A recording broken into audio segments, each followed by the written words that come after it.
Hello, my name is Maggie Fitzgerald, reporting for Temple Update, and today we are sitting down with Acting President, Ms. JoAnne Epps. Nice to have you join us today. Hey Maggie, thanks for having me. Of course. Well, you're now a few weeks into this. Let's be clear. Yeah, two weeks into this prestigious position. Do you have a grasp on this position just yet? I mean, how are you feeling? You know, on the one hand, yes. On the other hand, no, I'm still learning a lot and making my way through a lot of things that are pending and need my attention. And the first few weeks I think are going to be really challenging, and then I'm hoping to smooth into something that's a little bit more manageable. Sure, and I mean, you've been with the Temple community for nearly 4 decades of your career. What has kept you around for so long? You know, I often describe Temple as sticky. Lots of people come and they think they're going to stay a year, and then we fall in love with the mission and the students, and then you look up and it's 40 years later. That's crazy.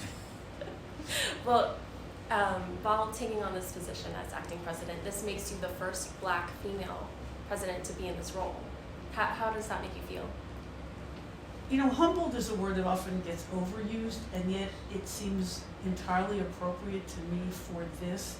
When I think about where I came from, my mother was a secretary at Temple for most of my childhood, and I knew the university through her work there.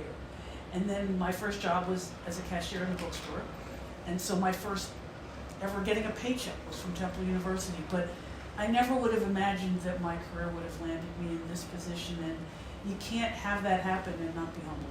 Sure. Well, what are your top priorities as president stepping into this role? As I mentioned, only 2 weeks into this role, but I'm sure you have your priorities straight. You know, they'll, I hope, Maggie, evolve over the year, but right now I would say my top 2 priorities are enrollment and safety, and they're linked because I think people's perception of safety is certainly going to impact enrollment. But those are the things that I think are my most immediate areas of focus. And enrollment has been generally down across the university. It's down across the country. Yes. Well, specifically in terms of Temple University, what kind of factors do you believe would be contributing to that? Well, the thing that we know is that starting in 2013, the number of 18-year-olds is declining, and it's going to continue to decline until 2031 with a slight bump in 2025.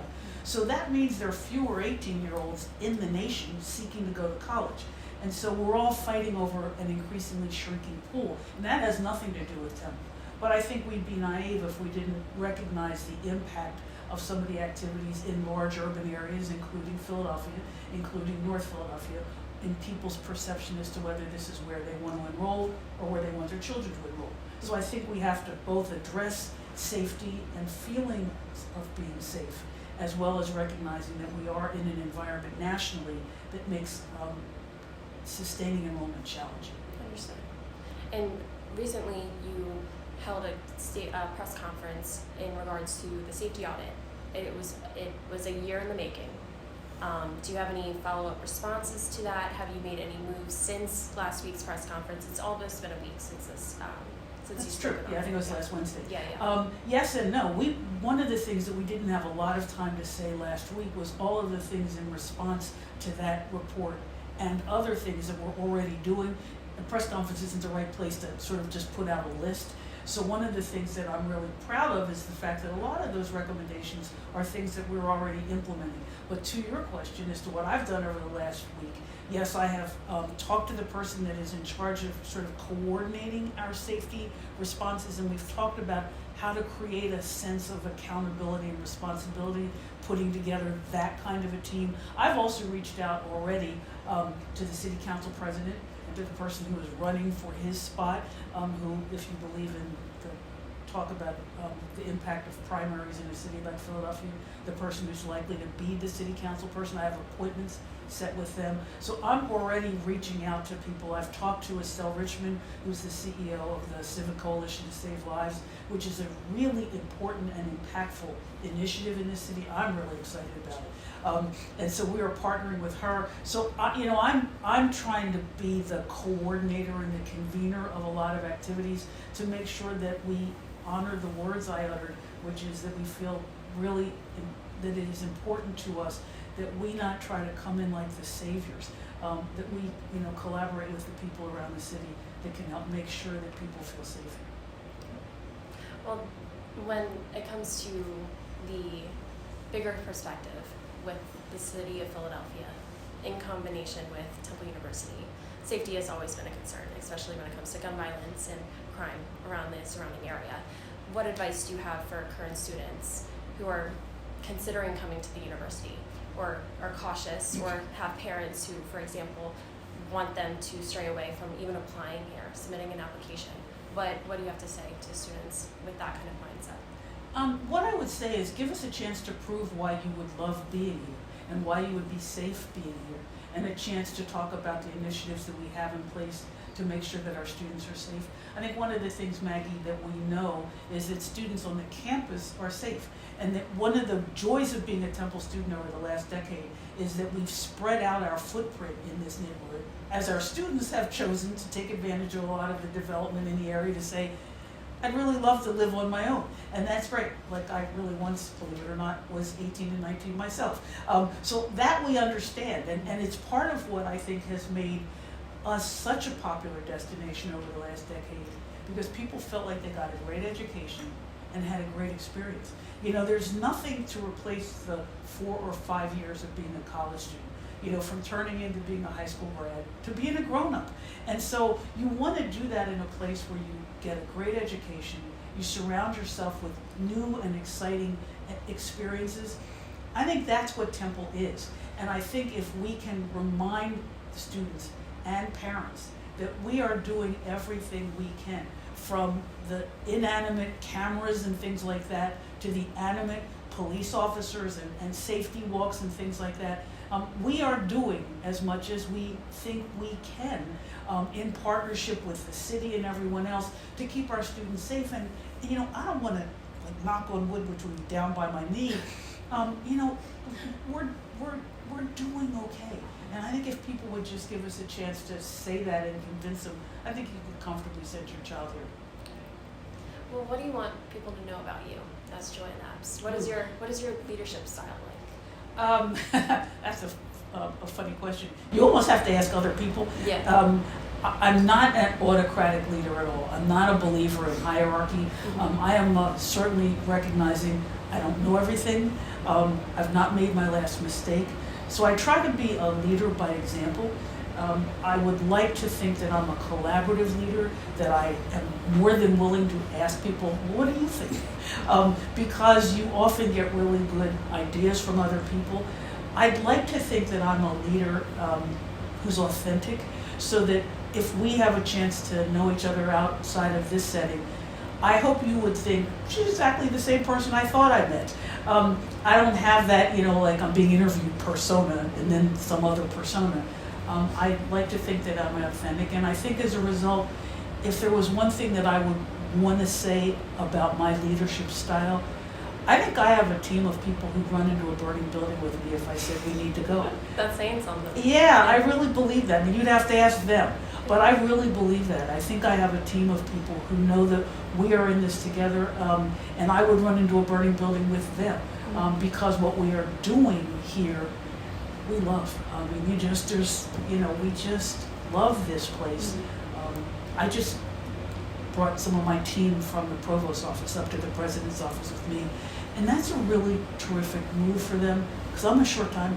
I'm not the candidate for the permanent position. Sure. And their thought is, we will work with you for as long as you're in that role. And I think that's the kind of thing that I'd like to think exemplifies my leadership style. And that brings me to my next question. Why are you not going to be considered for a permanent role?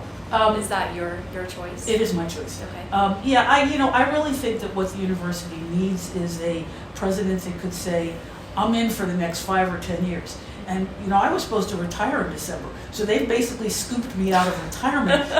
I'm more than happy to take this role. I'm excited to be in this position, and very much the trustees have said, you're not here to just be a custodian. Please continue to lead this university. But I don't have 5 to 10 years to give, and I think the university needs somebody that's got 5 to 10 years to give. Understood. Do you have an idea of how long you will be serving this position? I know the search is underway for a new president. Do you have an idea, a better grasp on that time, what that timeline looks like? I will be here till the day after the new president is sworn in, whenever that is. And in terms of when that's likely to be, they're going to announce a search at some point. That's a trustee decision, not one that I will participate in. You know, I think at the minimum it takes about a half a year in order to hire a new university president. You create a job description, you open it up, you get applicants, you interview them, and they come on campus. So I think the earliest that someone would ever likely take over would be mid-year next year, January 1st. More likely that takes the better part of a year. You start in the fall, people apply by December, you do interviews in January and February, you make an announcement by March, and the person starts on July 1st. So I think it would likely be somewhere between 6 months and a year. Understood. And in regards to your team, the people that you have behind you, the results recently came out just yesterday about the no confidence vote regarding Provost Gregory Mandel and Chairman Mitch Morgan. Do you have a response to that? I know you issued out an email yesterday to the university, but do you know if that no confidence vote, the results are going to have an impact on the team behind you? I think my answer to that would be this. I take very seriously that vote. The vote has no binding impact, and so I think it would be wrong of me to assume that I needed to do something just because of it. But I take it very seriously, and so I think I want people to realize I hear it, and I will certainly consider it as I try to go forward. It's one of many things that I think I will need to consider going forward. But I really do, I listen to the faculty, and I'm glad that they feel they have the ability to speak, because I am listening to them. Understood. And what's next for you? What's next for you whether it comes to the rest of the semester, the summer break for some, for most? I'm trying to think the last time I took even a week or two. It's been nuts. At least for me, what I'd like most immediately is that sense, which I'm hoping maybe in the next week or two, of just some level of personal stability. Like I've got right now I have 2,000 emails. I'd like to get.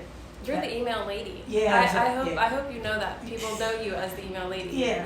We see all your messages. Right, and they try to, I try to answer them, but it takes some time to get through that. Sure. I'd like to get to the point where I just feel a little bit more on top of things, and then we can figure out how to move forward, what the rest of the priorities are. So, the semester's coming to an end, commencement's in a week and a half, and so I'm looking to sort of make sure that we get through those activities that celebrate the end of the semester. I'm being asked to attend a lot of things, trying to do as many of them as I can, because I think a lot of times what people want is the feeling that the president cares, and I do. So I'm trying to do that. For the summer, I think what I'm just going to try to do is look ahead to next year and figure out where our priorities are. I was really fortunate when the day after, I was appointed on Tuesday night, and on Thursday I went to Harrisburg. There was a meeting of higher ed officials, and I was able, thankfully, to go. And while I was there, I saw several of the local legislators, all of whom said, "How could we help?" I need to answer them. So that's the kind of thing that's going to get my attention. For the many people who've offered to help, I would like to be able to say, thank you for that offer. Here's what you could do. And it's not always going to be about money. It's going to be about supporting initiatives and helping us carry messages to different constituencies. Big range of things that people might do. So that's going to be pretty high up on my list. All right. Well, that's all the questions that I have. It's been a pleasure. It's been a pleasure to meet you as well. Thank you so much for having me. Of course. All right. All right. I think we're good.